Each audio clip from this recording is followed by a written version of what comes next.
Hey everybody, Mike from Reno Propulsion Labs here. Today they just released a new firmware for the GTS series.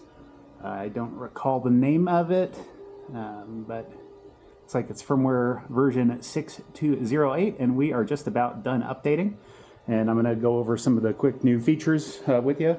The new thing, biggest advance it looks like to me, is the Smart Tilt Back. Basically what that does, it allows you to kind of adjust your tilt back, how it's going to react, and then it's got adaptive tilt back, so if you're going real fast and you try to slow down, your tail's going to raise back up to give you more room to brake. So that should be a big positive. So it looks like we're updated and looks like it's ready to ride. So I'm going to get this thing set up, throw my helmet and my pads on, and we're going to go out there, we're going to test it out. I'm going to test it out in a couple different settings. I'm going to probably keep everything in bay mode to test the tilt back for this. A, because I'm not a very fast rider. B, because I don't want to test out a new tilt back at 25 miles per hour. And C, it's going to be a lot easier for you guys to see what's going on and record it with that new tilt back setting. So with that, let's get started. All right, so if it looks like I'm kind of holding the camera funny or a weird angle or anything like that, when I ride, I keep my phone right down here on my wrist. Sometimes I keep it there, sometimes I don't, but when I'm doing videos like this, I'm going to. So looking down, hit the phone here, we're going to drop it down into bay mode so we can test these at a low speed. I'm going to start off with a smart tilt back because I think that's what everyone's the most interested in. So let's see here. We're going to go straight into bay. I'm going to leave everything pretty much exactly where it's at.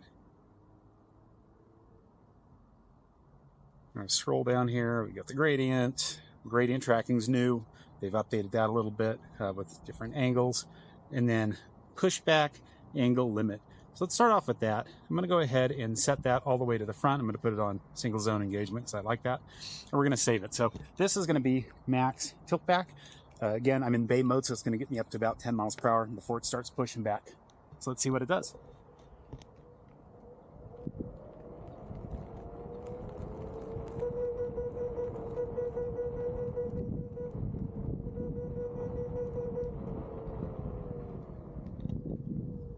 So as you can see, that's that really strong, very noticeable tilt back that you get at top speed. We're going to go ahead and hop off. And I'm going to change the settings over here.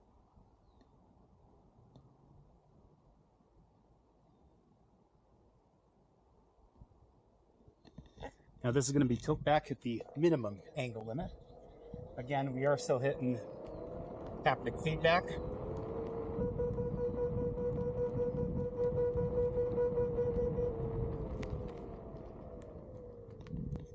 And I don't know if you could tell that, but I definitely noticed it.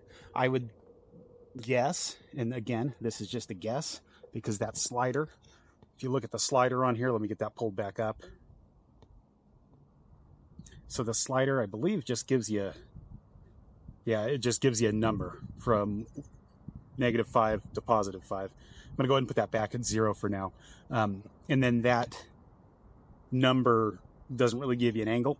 I'm going to guess you're about a 1.5 to 2 degree angle difference from the less to more. So I feel like that's pretty significant. It's definitely a huge upgrade from the full angle tilt back. I don't know why anyone would put it on full angle tilt back unless you're, a new rider and you really want to make sure you feel it. Because I know for myself, once you're at a higher speed, a little bit more difficult to feel that. So let me take a look here. Zone engagement, everything else is about the same. We've got a gradient tracking change. I'm going to go down the street and we're going to test that out. And it looks like they've updated the turn compensation, where you can change the roll and the yaw mix rate, fast, more, less, slow. So I'm going to do each separately at a time. Keep one at 0, put one on fast, one at slow, and I'm going to turn and see if I can tell much of a difference. So I'm going to start off with it just at 0, and then we'll change it.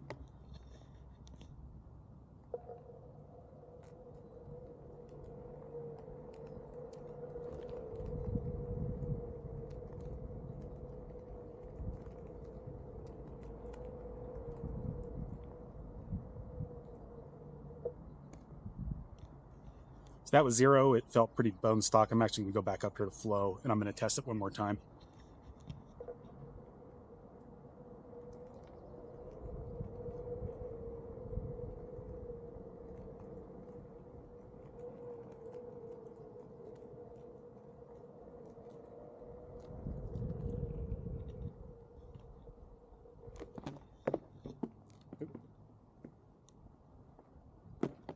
used to my boards that I ride all the time, and this one is not one of those boards. So, all right, let me update that. So we're going to start. If it'll load, we're going to go to that. Okay, so it automatically updates with your whatever setting you're in. So this is flow. Flow looks like it has it standard set at +5, or maybe I had set it at that before. But we're going to go to 10 and 0. So 10 yaw mix rate, +10, and then 0 roll. See if I can notice a difference.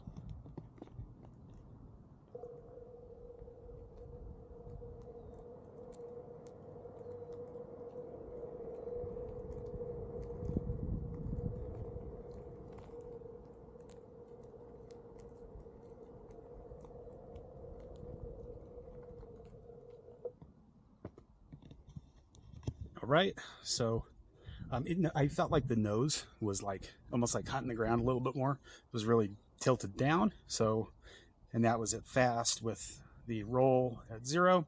Now we're going to put the turn comp at slow with the roll at 0. See what happens.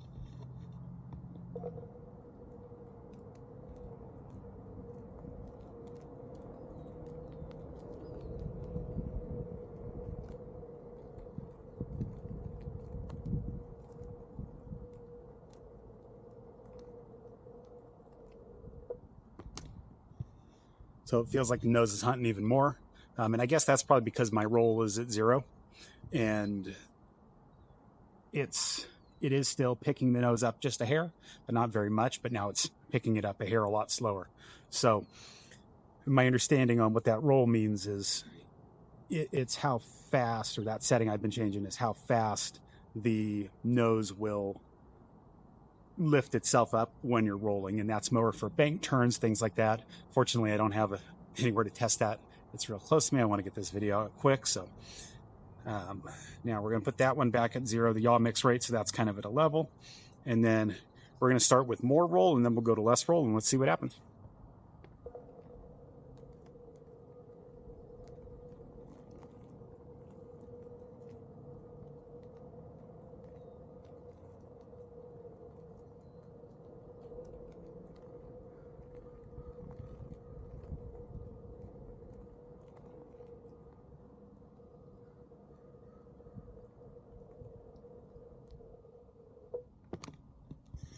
All right, a big difference. Nose seems to be up more.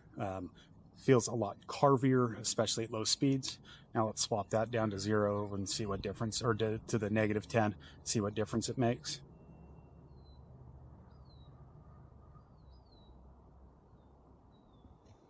All right, we're at -10 now. Go ahead and drop it down, see how it works.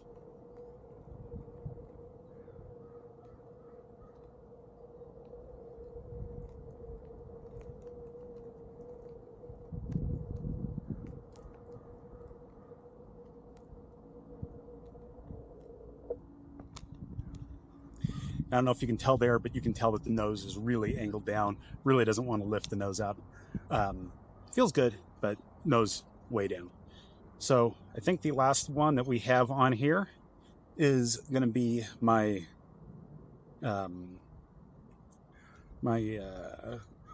gradient tracking. So we're going to go test that out. There's a good hill down at the park, and go cruise down there, go up and down that hill a few times, see how it feels, and that'll be it. All right, so while we're cruising down here to the park, I just want to throw out real quick, this GTS, I've got another GTS XRC, all available for rent up here in the Reno, Nevada area. If you're flying into Tahoe, you want to rent a board, I got a few of them available for rent. I actually have a swappable hub on the GTS, so if you want to run a 5-inch hub, I could swap it on the XRC for you too if you want, for a little upcharge. I've got competitive pricing in the Reno area. All my rentals go through Friendwitha. And yeah, if you want to fly into the Reno Tahoe International Airport and shred Tahoe a little bit, you can feel free to come and rent a board for me. Mad Ventures is up here as well. They do a lot of awesome tours. I haven't been out on any of them yet, but I've spoken to a lot of people who have. They're a great business that's located just up the hill in South Lake Tahoe. And we're also right down the street from the Float Life down in Sacramento. So If you want to save 5% off of your order from thefloatlife.com, make sure to use coupon code RenoWheel. And we should be pulling up to the park here in just a few seconds, and we'll get going on that gradient tracking. All right, so we're here at my hill that I like to do the gradient tracking test on. I did when they first released gradient tracking, I came out here and tested it out. It's impossible to see the angle of this hill from the video, I'm sure, but it's a fairly steep hill. I'm about 200 pounds myself, probably about 210 with gear on. And I remember the GT, I always try to do this hill really slow up and down, so that way it's kind of stressing the motor as much as it can. But from a standstill at the bottom, I couldn't make it up with the GT before the original gradient tracking update, and afterwards I was able to, because the nose would just dig into the ground once I got towards the top. With speed, I could do it. So what I'm going to do, I'm going to pull up my gradient tracking and make sure everything else is zeroed out. So right now I've got uphill strength 2, downhill 0. So what I'm going to do, I'm going to put them both at 0, and we're going to try it out first. The uphill and downhill should be the same, and I don't think there's going to be a big difference. I think it's just that you can change it. Biggest thing for me, downhill. In my opinion, you want to keep that gradient tracking a little bit high if you're in a populated area, because if you're coming down a hill and you have to emergency brake, you want to be able to have the room to brake. Uphill, it's great for getting up steep hills, for racing or trying to go at a higher speed. Completely up to you. So I'm going to start them both at 0, so it should be like stock with no gradient tracking at all. I'm going to put both of my response speeds on 0 as well. We'll go down and up and see what it looks like.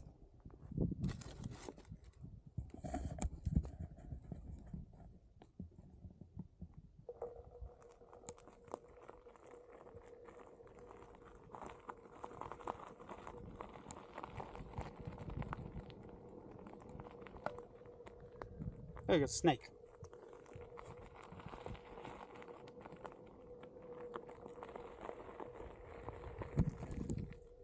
All right, so that's down. Sorry, we had a little intermission there from my friend.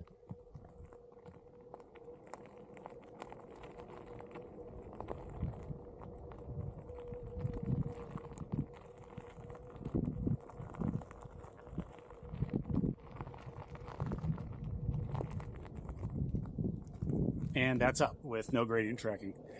I don't think they have really changed anything on the gradient tracking as far as responsiveness or speed, but we're going to find out. So let's see what the difference is. I'm just going to put them both on max because I don't think it'll make a huge difference. And then I'll try response speed 0 and response speed fast afterwards. So we'll go down and up, response speed 0, max gradient tracking, see what it does, and then we'll do the same, but we'll go back. I'm going to leave the max angle at 9%. That's not my pushback yet, that's the gradient tracking angle. So I'm going to leave that at 9%, which is right in the middle. I think you can kind of get an idea. Raise the nose up more or less depending on the strength of the hill. So let's see what happens.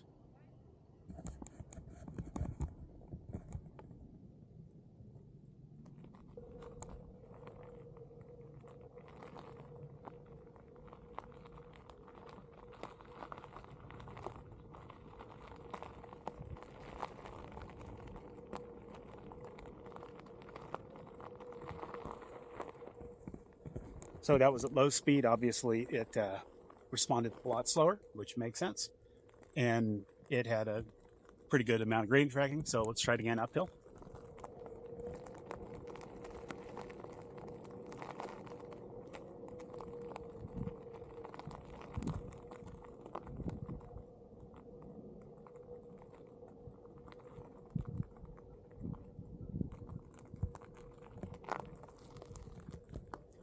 Uphill again, nice slow response and pretty significant gradient tracking going uphill. So we're going to try it again at the slow speed, or I'm sorry, at the fast speed.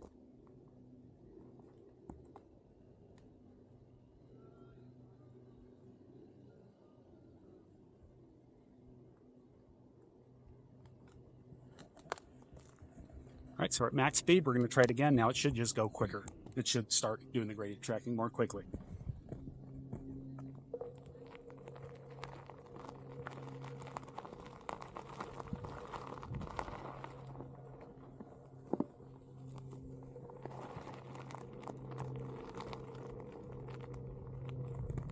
And again, as you can tell, it did. I had to go off-road there to avoid our friend who decided to come back and visit. We're going to try to go back uphill and see what it does going up.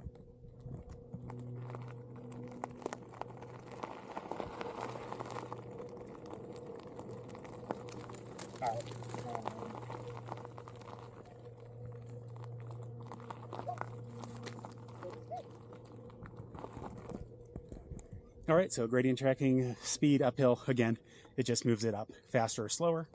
Again, I had it at that medium gradient tracking, which I don't feel that there's been any real change to gradient tracking other than you can adjust them both separately. I think that's very straightforward what it's going to do. So if you don't like the gradient tracking going downhill, which I know if I'm going fast, I don't like it going downhill, you can turn that off or you can turn it lower.